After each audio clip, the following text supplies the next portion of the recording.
aux observateurs européens de rester à leur place. Est-ce que cela vous surprend? Moi, ce qui me surprend, c'est que les observateurs européens ne s'intéressent pas à ce qui se passe en France. En France, il y a eu 55% des Français qui ont voté non au référendum de 2005. Donc là, on est en 2017. Oui, mais c'est comme si ce non n'avait pas eu lieu. Okay. Donc j'aimerais bien que l'OSCE s'occupe aussi de la façon dont les élections se passent en France, y compris d'ailleurs dans la répartition du temps de parole entre les partisans, par exemple, pour la sortie de l'Union européenne, et puis ceux qui veulent y rester, par exemple. Alors, sur la Turquie, quelle est votre opinion sur ce référendum? Écoutez, et M. Erdogan, qui envisage maintenant un référendum sur l'adhésion à l'Union européenne. Voilà, il est comme Mme Le Pen, alors, enfin dans le sens inverse. Écoutez, ce sont des affaires intérieures des autres États. Moi, s'agissant de la Turquie et de l'Union européenne, je rappelle qu'il y a déjà plus de 6 milliards d'euros qui ont été donnés par l'Union européenne à la Turquie depuis des années pour pratiquer la procédure dite de mise à niveau avant l'entrée. En réalité, il s'agit derrière tout ça des États-Unis. Et je dis bien des États-Unis, on va dire encore que je suis conspirationniste, mais c'est la réalité. Vous les voyez partout, mais c'est pas grave. Non, mais je cite mes sources. C'est le président Clinton qui s'est rendu à Ankara, qui avait été reçu par l'un des prédécesseurs de M. Erdogan, et qui avait dit que les États-Unis soutenaient l'entrée de la Turquie dans l'Union européenne. Pourquoi? Parce que la Turquie fait partie de l'OTAN, et que l'objectif est d'avoir le même périmètre pour les pays qui font partie de l'OTAN et les pays qui font partie de l'Union européenne. Donc il faut stopper le processus d'adhésion à l'Union européenne de la Turquie? Écoutez, moi de toute façon, je veux sortir de l'Union européenne. Donc pour le reste, à vrai dire, ça, c'est l'affaire des Turcs et c'est l'affaire des pays membres de l'Union européenne. Mais ce que je voudrais dire simplement, c'est que beaucoup de Français s'interrogent sur l'entrée de la Turquie dans l'Union européenne, ne comprennent pas pourquoi la Turquie devrait entrer. Moi, je leur donne la clé de compréhension et je leur précise au passage que la France a déjà donné beaucoup d'argent à la Turquie pour le processus d'adhésion. L'Union européenne a aussi donné beaucoup d'argent à la Turquie pour régler, en tout cas temporairement, la question des migrants. Un certain nombre, des millions d'entre eux sont actuellement en Turquie. Oui, mais l'argent, comme vous le savez, l'argent de l'Union européenne, c'est pas l'argent de l'Union européenne, c'est l'argent des pays membres, et notamment des pays contributeurs nets. Or, la France verse chaque année 9 milliards d'euros de plus à l'Union européenne qu'elle n'en reçoit. C'est de ça qu'il s'agit. Il faut savoir, par exemple, que les Français ne le savent pas, mais chaque année, on doit donner à peu près 150 millions d'euros à la Turquie pour qu'elle entre dans l'Union européenne sans que personne ne le sache, sauf les spécialistes, bien entendu. Et rappelez-vous au même moment ce qui se passe en Guyane. En Guyane, où il manque 50 millions d'euros par an pour construire des collèges. C'est de ça qu'il s'agit. Ce sont ces grands choix budgétaires-là qui sont cachés aux Français et que moi j'explique aux Français. Alors vous êtes évidemment un partisan de ce qu'on appelle le Frexit, après le Brexit. C'est vraiment une façon pour vous de déstabiliser l'Europe ? Non, il ne s'agit pas de déstabiliser l'Europe. Il s'agit de rendre aux Français leur souveraineté et qu'ils puissent décider de leur choix collectif. Moi, je propose dans mon programme, par exemple, de porter le SMIC de 1150 € net par mois actuellement à 1300 € net par mois. Il faut savoir que c'est interdit par l'Union européenne, notamment par le rapport sur les grandes orientations de politique économique du 18 mai 2016. Voilà. Moi, je propose... Pareil pour la retraite, les petites retraites que vous voulez monter à 950 € par mois. Moi, je propose d'arrêter immédiatement la destruction, enfin l'asphyxie financière des petites communes. Je veux revenir à la dotation globale de fonctionnement pour les petites communes d'avant 2014. Là aussi, je m'oppose aux directives de la Commission européenne. Moi, je veux arrêter la destruction du droit social en France. Là aussi, je m'oppose à la Commission européenne.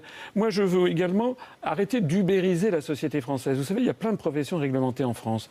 Les avocats, les notaires, les médecins, les dentistes, les pharmaciens, les artisans taxis, etc., qui vont être ubérisés. Eh bien, moi, je ne suis pas d'accord avec ça. Eh bien, je me heurte de nouveau à la Commission européenne, à ce rapport du 18 mai 2016 sur les grandes orientations de politique économique. Moi, ce que je dis aux Français, c'est qu'il faut qu'ils fassent très attention aux promesses que leur font les autres candidats.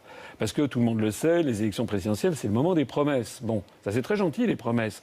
Moi aussi, je peux faire des promesses. Mais moi, toutes les promesses que je fais, je dis attention, elles ne sont pas applicables. Celles que vous font les autres ne sont pas applicables s'ils ne sortent pas de l'Union européenne. En réalité, si les Français ne veulent pas se dire dans 6 mois ou dans 1 an, mince, j'ai encore été enfumé par ce candidat, ils doivent faire attention et écouter très précisément ce que je dis. Alors on m'a brocardé parce que je cite des articles des traités. Il y a des gens qui disent « Oh là là, il est trop technique, il est obsédé par la sortie de l'Union européenne ». Ça, c'est ce que l'on dit. Mais pourquoi je dis ça? Parce que je veux mettre en garde mes compatriotes pour que dans 6 mois, dans 1 an, ils ne se disent pas « Mince, je me suis encore fait avoir ». Vous voulez évidemment la sortie de l'euro. Vous prédisez l'explosion de cette monnaie, quel que soit le président élu. Oui, alors on ne sait pas si c'est à horizon de 2 mois, 6 mois, 2 ans. Mais ce qui est certain, c'est qu'actuellement, l'euro, de toute façon, va s'éclater. Il suffit de regarder, je suis désolé, c'est un petit peu technique, mais il faut entrer un peu dans la technique, l'évolution du solde de la balance des paiements courants à l'intérieur des pays de la zone euro. En gros, tous les pays du Sud, il y a une masse financière considérable qui ne cesse de monter vers l'Allemagne. En Allemagne, ils ont maintenant, c'est les derniers chiffres de la Bundesbank, 829 milliards d'euros en provenance des pays du Sud, et ça ne fait que s'accroître parce que la compétitivité de l'économie allemande est très largement supérieure à celle de l'économie des pays du Sud. Ça condamne l'euro de toute façon. Oui, l'euro va à court ou moyen terme exploser, et c'est la raison pour laquelle il faut faire preuve de grande prudence. Oui, parce que le retour au franc entraînerait une dévaluation automatique. Et est-ce que les bas de laine des Français n'en pâtiraient pas fortement? Non, non. Écoutez, moi je suis français. Moi j'ai de l'argent, j'ai des assurances vie. Si je serais le premier concerné. Moi, vous savez, j'ai été délégué général à l'intelligence économique au ministère des Finances. Je sais de quoi je parle. Si on crée le nouveau franc, ce nouveau franc, ça n'aura rien à voir avec l'ancien franc. On ne reviendra pas à l'ancien franc, ça sera un franc égal 1 euro. Ça veut dire que les dettes seront transformées en francs, au même taux, au même montant. Également la valeur des appartements. Ce nouveau franc, sans doute, au cours des semaines et des mois qui suivront, perdra à peu près 5 à 10% de sa valeur par rapport à l'euro restant. Mais l'euro restant ne sera déjà plus le même euro puisque la France sera sortie. Bon, mais ceci va avoir des avantages considérables. C'est-à-dire qu'on va remettre à niveau la compétitivité extérieure de l'économie. Et moi, je prends l'engagement ici qu'à l'horizon de 2 ans, on aura 1,5 million à 2 millions de chômeurs de catégorie A en moins. C'est considérable. Tous les autres plans sont des plans sur la comète. Vous savez, le contrat emploi jeune 21e siècle, tout ça, on peut faire. Ça ne changera rien. Marine Le Pen a exactement le même discours que vous sur l'euro. En tout cas, sur le fait que le franc ne serait pas déprécié, que les économies des Français ne seraient pas attaquées. C'est pas Madame Le Pen, c'est Natixis et le FMI. Deuxièmement, c'est pas parce que Madame Le Pen dit qu'il fait beau s'il y a du soleil que ça doit être forcément faux. Il y a parfois des points convergents qu'on peut aussi noter. C'est possible, c'est possible. Mais Madame Le Pen, aux dernières nouvelles, parce que ça change tout le temps, il est question de la sortie de l'euro après les élections italiennes en 2018. 6 mois après l'élection. Voilà. Il se trouve que moi j'ai vu la profession de foi Madame Le Pen pour les élections présidentielles. Mais encore une fois, tout ça n'est absolument pas clair. Elle évoque un référendum, récupérer 4 souverainetés. L'essentiel n'y est pas. L'essentiel, c'est que je dis que je suis le seul à dire, parce que M. Mélenchon, M. Dupont-Aignan, Mme Le Pen, aucune de ces personnes ne le dit. Moi, je mets en œuvre la procédure de sortie de l'Union européenne par l'article 50 à mon arrivée à l'Élysée. Voilà, les choses sont claires et nettes avec moi. Marine Le Pen est en meeting ce soir au Zénith à Paris. Il y a des échauffourées à l'extérieur et des manifestants qui s'opposent à la tenue de ces meetings. Vous condamnez ces violences ? Moi, ce que je vois, c'est que normalement, le président de la République doit être un arbitre au-dessus des partis. Et je pense que le prochain président de la République ne peut pas être quelqu'un perçu par une grande partie de la population comme extrémiste. Madame Le Pen, Monsieur Mélenchon, que ça leur plaise ou pas, ils sont perçus par une partie de la population comme étant extrémistes, l'une d'extrême droite, l'autre, Monsieur Mélenchon, est quand même un ancien trotskiste de l'organisation communiste internationaliste, et puis par ailleurs, il est dans la politique depuis 32 ans. Au passage, Monsieur Mélenchon, ça fait quand même 8 ans qu'il est député européen, et Madame Le Pen, ça doit faire à peu près 15 ans. D'accord. Donc, ce sont quand même des gens qui vivent sur l'Europe, n'est-ce pas? Philippe Poutou, lui, alors il préconise, il n'est pas du tout gaulliste, lui, il préconise de supprimer le défilé du 14 juillet. C'est une bonne idée, selon vous? Non, c'est une très mauvaise idée, parce que je pense qu'il faut que les Français, ils conservent une certaine fierté dans leur propre pays, comme c'est une fierté saine et naturelle. Et d'ailleurs, le 14 juillet, c'est quand même l'invention de la souveraineté nationale, c'est la Révolution française. C'est ça que M. Poutou veut supprimer? C'est pas sérieux. Est-ce qu'il n'y a pas beaucoup de choses dans votre programme sur les femmes et leurs droits?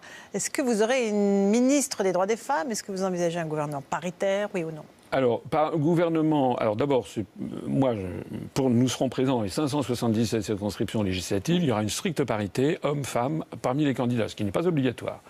Deuxièmement, il y aura évidemment des femmes dans le gouvernement. Je ne sais pas, je ne peux pas vous dire, je trouve que la parité exacte est un côté un petit peu artificiel. S'il y a des femmes qui sont plus talentueuses, on peut avoir plus de femmes que d'hommes dans un gouvernement et réciproquement. Voilà. Ministre des droits des femmes, je ne trouve pas forcément que le titre soit judicieux, mais je pense quand même qu'il y a quelque chose à faire parce que ce qui est vrai, c'est qu'il y a encore beaucoup de violences, par exemple, qui sont faites aux femmes. Il paraît, d'après, j'ai vu des statistiques que j'ai trouvées effarantes. Il paraît qu'une femme a une chance sur 6, ou un risque sur 6, plus exactement, de subir des violences sexuelles au cours de sa vie. Et il paraît que les violeurs, il y a 2% seulement des violeurs qui sont arrêtés et condamnés.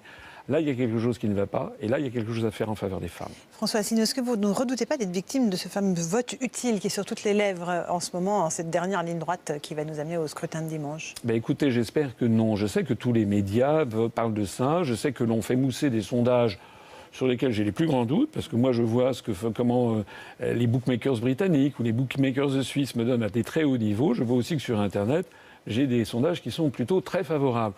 Attendons de voir. Moi je vois aussi dans la rue. Je suis abordé constamment dans la rue par des gens qui veulent être pris en photo et qui me disent qu'ils vont voter pour moi.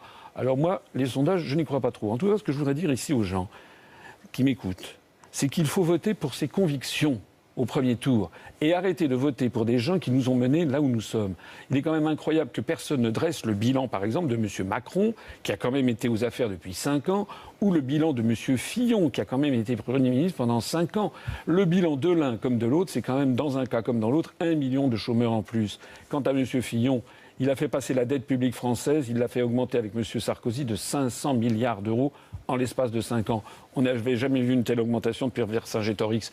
Alors qu'on ne vienne pas nous dire, ensuite nous donner des leçons de bonne gestion. D'ailleurs, M. Fillon devrait déjà bien gérer les Républicains, qui sont un parti en faillite, avec 69 millions d'euros de dettes auprès d'établissements bancaires. Moi, le parti politique que j'ai créé, qui, soit dit en passant, est désormais le 4e parti politique de France en nombre d'adhérents et qui connaît des adhésions en nombre vertical. Combien vous en avez? Nous avons, là, on va franchir dans les heures qui viennent les 25 000 adhérents. Nous avons 0 € d'emprunt bancaire et nous y tenons parce que mon seul patron, c'est le peuple français. Merci beaucoup François Asselineau d'être venu ce soir sur CNews pour nous parler de votre programme. Dans un instant, on va faire le grand match de la présidentielle. À tout de suite sur CNews.